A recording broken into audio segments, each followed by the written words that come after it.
2001. Kamu yakin mau pergi ke ibu kota? Kenapa nggak nyari sekitaran sini? Yang deket aja dulu. Kali aja tenaga kamu dibutuhkan.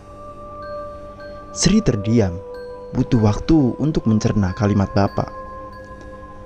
Kerja apaan pak di sini?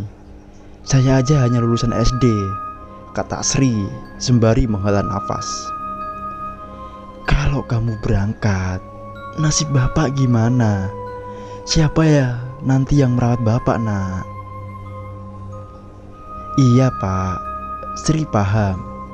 Tapi kalau Sri tidak cari kerja, bagaimana saya ngasih duit? Sore itu matahari mulai terbenam sebelum seseorang mengetuk pintu gubuk rumah Sri. Rupanya itu adalah Bu Menik, tetangga yang paling mampu di kampung itu. Ia menyampaikan kedatangannya, mengabarkan bahwa ada seorang penelpon dari Gria Zainah, salah satu agen penyalur pembantu yang tempo hari dititipi oleh Sri bila ada yang membutuhkan tenaganya. Sri pun bergegas di kampung itu.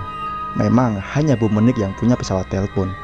Karena itu banyak warga yang selalu minta tolong kepada beliau, termasuk untuk urusan ini. Sri menjawab telepon, menyampaikan kesiapannya. Ia diminta datang esok hari ke rumah si penyalur untuk sementara Sri menunda keberangkatannya. Ia berharap bila memang rezekinya tidak jauh dari tempatnya tinggal, ia akan menyanggupinya, mengingat bapak yang sudah tua dan mungkin ia tidak mau jauh dari anak semata wayangnya yang hanya lulusan SD, seperti kebanyakan anak perempuan di kampung itu. Baginya yang sekarang Sri pikirkan adalah ia harus mencari uang untuk menopang kebutuhan yang kian hari semakin melejit. Untuk makan sehari-hari saja sudah susah. Untuk itu Sri nekat melamar untuk menjadi pembantu di rumah orang yang mampu. Langit masih gelap, namun Sri begitu antusias meski ia janjikan akan datang pukul 8. Sri sudah bergegas keluar rumah saat fajar pertama sudah menyingsing tinggi. Ia harus naik angkutan kota. Kampungnya ada di pinggiran, butuh waktu 1,5 jam. Untuk sampai ke kota, tibalah Sri di depan rumah besar itu. Meski dalam bentuk rumah, namun si pemilik sudah sangat terkenal sebagai agen penyalur tenaga kerja untuk orang yang mencari jasa Pak RT. Sri baru tiba dan dilihatnya sudah banyak sekali orang menunggu. Tampaknya Sri bukan satu-satunya yang datang butuh waktu lama. Untuk akhirnya nama Sri dipanggil. Ia masuk ke sebuah ruangan kecil. Melihat si pemilik agen penyalur lalu, ia menjelaskan bahwa kemungkinan ia butuh jasa Pak RT untuk satu keluarga. Namun ia masih harus diseleksi dan siang ini si keluarga akan datang. Namun sebelum sekeluarga itu datang, si pemilik jasa bertanya pertanyaan yang membuat Sri sedikit curiga. Lebih tepatnya, pertanyaannya mengundang banyak sekali pertanyaan. Salah satunya, Sri, ini benar kamu lahir Jumat Kliwon? Sri yang mendengar pertanyaan itu awalnya kaget. Namun dengan tergagap Sri menjawabnya bila memang benar ia lahir di hari Kliwon. Namun ia tidak tahu bila itu hari Jumat. Si pemilik jasa mengangguk, seakan ia menemukan apa yang ia cari. Bagi Sri itu pertanyaan aneh. Hari lahir kamu istimewa ya Sri, kata si pemilik jasa. Lalu kemudian ia membawa Sri ke ruangan lain yang lebih besar, lebih megah. Ia diminta untuk menunggu. Sayangnya sudah ada 2 orang yang sudah duduk di sana lebih dahulu. Tampaknya Sri sudah lolos. Selama berjam-jam Sri menunggu di sana. Ia sudah mengobrol dengan 2 orang yang duduk. Namanya adalah Erna dan Dini. Usianya tidak jauh dari Sri, masih muda dan belum menikah. Entah sampai mana mereka bicara. Tiba-tiba si pemilik jasa memanggil salah satu dari mereka. Erna keluar. Lama tidak ada kabar. Erna tidak kembali. Sekarang ganti Dini yang dipanggil. Kini tinggal Sri sendirian di ruangan itu, menunggu entah untuk apa. Di sela kebosanannya, Sri melihat-lihat lewat jendela. Di sana, ia melihat banyak mobil terparkir. Sri tidak melihat mobil itu. Tadi kini, tiba giliran Sri yang dipanggil. Dengan ragu, ia keluar, berjalan menuju ruangan tadi, yang sekarang ada si pemilik jasa dengan seorang wanita yang memakai pakaian adat, kebaya, lengkap dengan sanggul. Ia duduk anggun, menatap Sri dari ujung kepala, hingga mata kaki ia tersenyum. Sangat tulus membuat Sri merasa sungkan sekali. Seakan berhadapan dengan orang berderajat tinggi sekali. Sri bahkan tidak berani melihat matanya. Auranya begitu membuat Sri merasa kecil sekali. "Cantik sekali," ucapnya. Nada suaranya sangat halus. Sri diminta untuk duduk. Kemudian si pemilik jasa memperkenalkan siapa wanita anggun itu, yang rupanya adalah pemilik rumah makan yang saat itu terkenal sekali, si Antero, Jawa Timur. Sebegitu terkenalnya, kekayaannya tidak perlu lagi dipertanyakan. Semua itu membuat terkejut. Namanya Kembang Kerasa. Meski itu hanya semacam gelar, namun Sri tahu arti nama itu, yang berarti bunga kerasa. Bunga yang wanginya dulu sudah melegenda sebelum ditumpas untuk menyingkirkan balak di atas gunung. Saat bangsa Lalembut masih mendiami tanah Jawa, semua orang di sini tahu cerita itu. Sri hanya menunduk, ia masih segan menatap wanita itu. "Angkat kepalamu, nak. Tidak usah takut begitu. Mbah ini sudah tua loh. Tidak perlu sehormat itu." Sri hanya mengangguk. Ia tidak membuang rasa segannya seperti yang diperintahkan. Tibalah saat Mbah Kerasa mulai mengajukan beberapa pertanyaan yang sama. Mulai dari lahir, weton, penanggalan yang bahkan Sri bingung menjawabnya. Puncaknya saat ia menyentuh tangan Sri, ia tersenyum. "Kamu mau kerja sama saya?" Sri mengangguk. "Kamu minta berapa untuk gajimu dalam sebulan?" tanya Mbak Kerasa. Sri bingung menjawabnya. Kemudian dengan gugup ia mengatakannya, 700.000 nek, kalau bisa. Sri sempat melirik wanita itu. Ia tetap anggun dengan senyumannya. 700.000, katanya. "Bagaimana bila setiap bulan ku kasih kamu 5 juta? Sri kaget bukan main. Gaji Pak RT tahun itu cuma 500.000. Sri pun setuju. Ia tidak tahu harus mengatakan apa. Bahkan ketika si wanita sudah pergi, si pemilik jasa tidak akan memungut uang sepersen pun dari Sri. Hal ini membuat serentetan kejadian ini menjadi semakin aneh. Pekerjaan macam apa yang digaji setinggi itu? Sri mulai ragu. Ia pulang menceritakan sama bapak. Namun bapak mengatakan hal yang sedari tadi dipikirkan Sri. "Firasat bapak kok buruk ya?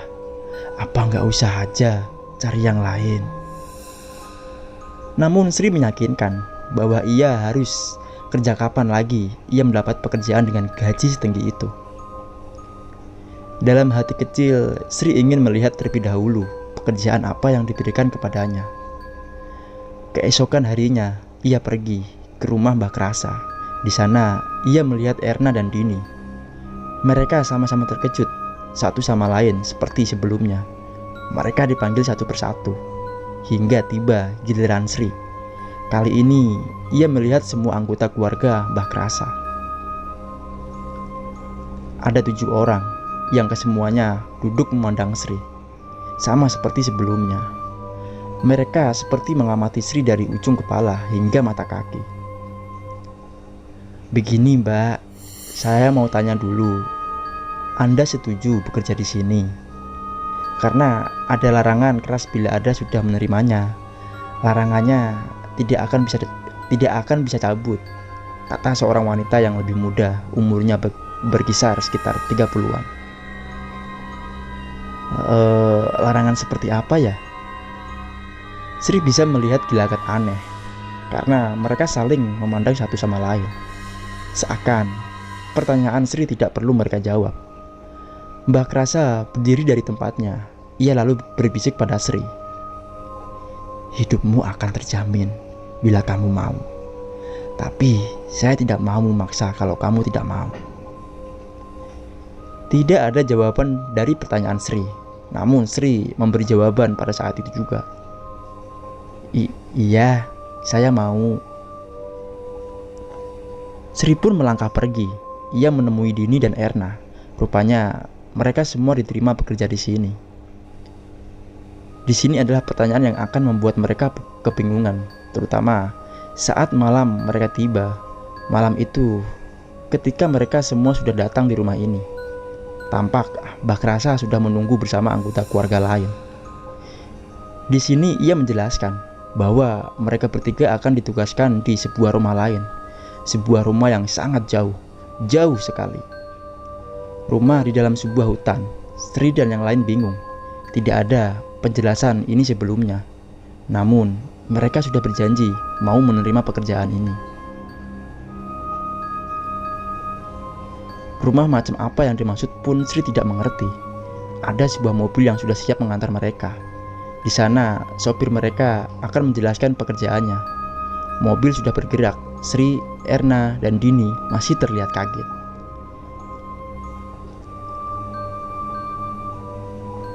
Tidak ada yang bicara. Bingung, Sri memberanikan diri bertanya kepada sopir. Namun sopir memberi isyarat bahwa mereka tidak boleh bicara terlebih dahulu. Seakan-akan mereka dibuntuti sesuatu. Ada kejadian yang menarik yang membuat Sri semakin curiga. Setiap persimpangan, si sopir berhenti, mengambil sesuatu dari belakang, meletakkannya di tengah jalan, seperti bunga di dalam kotak yang terbuat dari daun pisang. Hal itu menimbulkan kecurigaan apa yang sebenarnya ia lakukan. Hal itu terus-menerus dilakukan, sampai akhirnya mobil sudah meninggalkan kota, jauh dan perlahan mulai memasuki area hutan.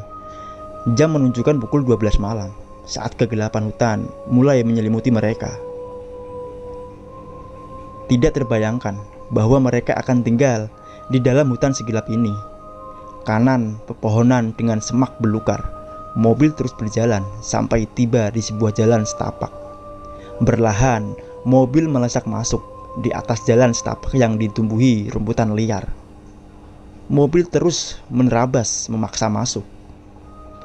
Sri dan yang lain mulai merasa tidak nyaman dengan ini. "Pak, kita mau kemana? Saya tidak akan dibunuh kan?" tanya Dini. Si sopir hanya tersenyum, tetap memaksa mobil menembus sela pepohonan. Seakan mencari jalan di tengah gelap, hutan yang dipenuhi kabut di sepanjang jalan. Setelah jauh masuk ke dalam hutan, mobil berhenti di sebuah semak dan pohon yang tidak bisa dilalui mobil. Ada kejadian aneh, di mana ada satu pohon yang tidak terlalu besar, tumbang begitu saja. Si sopir keluar dari mobil, menyingkirkan pohon tumbang itu. Dan dari sana ada jalan setelah melewati jalan yang naik turun. Mereka sampai di sebuah rumah gubuk, terbuat dari kayu yang disusun serampangan. Atapnya tidak terlalu tinggi, terlihat sangat kumuh. Bahkan lebih kumuh dari rumah Sri. Dari sana muncul seorang pria tua yang seperti sudah menunggu mereka. Sri dan yang lain turun. Kemudian si sopir menjabat tangan si pria tua itu, mencium tangannya sebelum memperkenalkan Sri dan dua orang lainnya. Mulai dari sini, si bapak yang akan menjelaskan semua. Tampak dari luar, bapak itu sudah uzur. Bahkan caranya berjalan saja seperti kewalahan menyangga badannya sendiri. Ia tidak bicara banyak, hanya memperkenalkan namanya, Pak Ageng, katanya. Lalu ia mengajak Sri dan yang lain masuk ke rumah tua itu. Ia menuntunnya masuk ke kamar. Di salah satu kamar itu, Sri dan yang lain kaget bukan main. Karena tepat di atas ranjang ada sebuah peti mati, keranda mayat. Di dalamnya ada seorang gadis yang mungkin masih SMU, masih muda. Ia memejamkan matanya. Di badannya ia melihat nanah busuk dan garis lebam hitam. Siapa dia? Nama saya Tamin. Saya mengerti. Pasti banyak yang ingin kalian tanyakan tentang apa yang baru saja kalian lihat di sini. Si pria tua itu membungkuk sebelum melangkah keluar kamar. Ada apa sih sebenarnya ini? Kata Dini. Ia tidak bisa mengalihkan pandangannya pada gadis itu. Matanya terpejam, dikurung oleh bambu kuning yang dibentuk menyerupai keranda mayat. Sri dan yang lain yakin ada sebuah rahasia di tempat ini. Namun apa itu? Saat-saat kebingungan itu, Sri melangkah mundur. Ia tidak sanggup lagi melihat garis itu yang entah siapa dan kenapa ada di sini. Ia berniat mencari tahu dan bertanya langsung kepada sopir yang mengantar mereka. Sampai langkahnya berhenti manakala ia mendengar si sopir berbicara. Gi, apa nggak ada yang ngasih tahu mereka pekerjaan apa yang sebenarnya dia janjikan di sini? Kok tampaknya mereka terkejut sekali. Si sopir mulai bicara. Belum mbah, maaf. Loh, kamu mau langsung pulang tah? Apa nggak besok saja? Tanya si mbah. Tidak mbah, besok saya harus mengantar ibu. Ya sudah, hati-hati, takutnya ada itu. Itu batin Sri. Apa maksud kalimat itu? Apa yang mengikuti sebenarnya dan ada apa semua ini? Banyak pertanyaan muncul dalam kepala Sri sebelum Simbah tiba-tiba bicara. Keluar saja nak, saya tahu kamu ada di situ. Sri melangkah keluar, melihat cahaya mobil mulai menjauh pudar lalu menghilang. Panggil temanmu biar mengerti kenapa kalian ada di sini. Sri pun memanggil yang lain. Mbah Tamin duduk di sebuah kursi panjang. Matanya menerawang jauh di teras rumah gubuk. Sementara Sri dan yang lain berdiri, siap dengan penjelasan tentang semua ini. Suasana hutan kian mencengkam. Setiap sudut pohon seakan hidup dan mengamati mereka. Sri merasa kecil di tempat ini. Aku masih ingat, anak kecil, cantik, ceria, belum punya dosa. Seperti baru kemarin rasanya. Tapi sekarang anak kecil itu terbaring sakit, melawan kodrat nyawanya, hanya karena santet dari manusia biadab. Wajah Mbah Tamin menegang. Kosakata kalimatnya seperti penuh amarah, membuat Sri dan yang lain bergidik ngeri. Anak kecil itu Dela. Dia yang di kamar. Santet, ucap Sri dan yang lain bersamaan. Wajah Sri dan yang lain semakin menegang. Iya, karena itu dia disembunyikan di sini, biar bisa bertahan sampai ketemu cara memasang santetnya. Disembunyikan dari siapa mbah? Tanya Sri yang semakin tertarik. Seakan semua yang ada di sini membuatnya penasaran. Mbah Tamin menatap Sri. Matanya seakan tidak nyaman dengan pertanyaan itu. Banyak yang tidak kamu ketahui. Lebih baik tidak tahu saja. Suasana menjadi hening sesaat. Mbah Tamin mengambil sebuah kotak, mengambil sejumput daun kering dari dalam kotak itu, memelintirnya dengan kertas sebelum menyesapnya kuat-kuat. Asap mengepul dari mulutnya. Sekarang waktunya saya memberitahu tugas kalian di sini. Mbah Tamin berdiri. Ia seakan memberi tanda agar Sri dan yang lain mengikutinya. Ia berjalan di samping sisi rumah. Banyak sekali potongan kayu yang disusun. Memang rumah ini terlihat mengerikan, dengan pencahayaan yang hanya dari lampu petromak. Selain itu, kegelapan ada di mana-mana. Berhenti tepat di belakang rumah. Ada sebuah pagar bambu di mana di dalamnya ada sebuah sumur. Di sana tempat untuk mandi dan tempat untuk mengambil air untuk kebutuhan hidup selama tinggal di sini, termasuk untuk Mbah Susudo. Tubuh mati, Dela yang terbaring tak bergerak. Hanya Sri yang berinisiatif bertanya, terutama ketika soal memandikan itu. Entah apa dan kenapa, Sri seakan tahu cara memandikannya pasti tidak sama seperti cara memandikan orang biasa. Hal itu membuat Mbah Tamin tersenyum, seakan mempersingkat penjelasan beliau tentang ini semua. Iya, cara memandikannya memang berbeda. Ada tata caranya. Salah satunya bunga 7 rupa. Mbah Tamin menunjuk sebuah tempat khusus di mana ada bunga dengan rupa berbeda.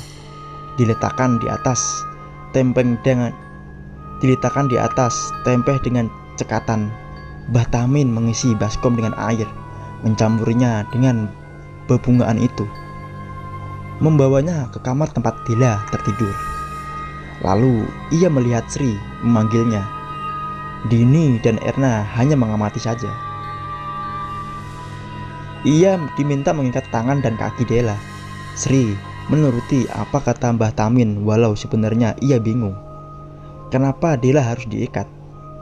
Setelah Sri menyelesaikan tugasnya, Mbah Tamin baru membuka keranda bambu kuning itu. Ia memulai membasuh badan Dela. Sri ikut membantu, dan di sana Sri menemukan fakta mengejutkan lain. Perut Dela membesar seperti mengandung. Sri yang membasuhnya menatap Mbah Tamin dengan tatapan bingung dan kaget. Namun Mbah Tamin tampak mengerti apa yang ingin Sri tanyakan. Setelah selesai dengan semua itu, keranda kembali ditutup dan kain yang mengikat Dela dilepas satu persatu. Mbah Tamin melangkah pergi. Cerita selanjutnya di part 2. Cerita pun selesai.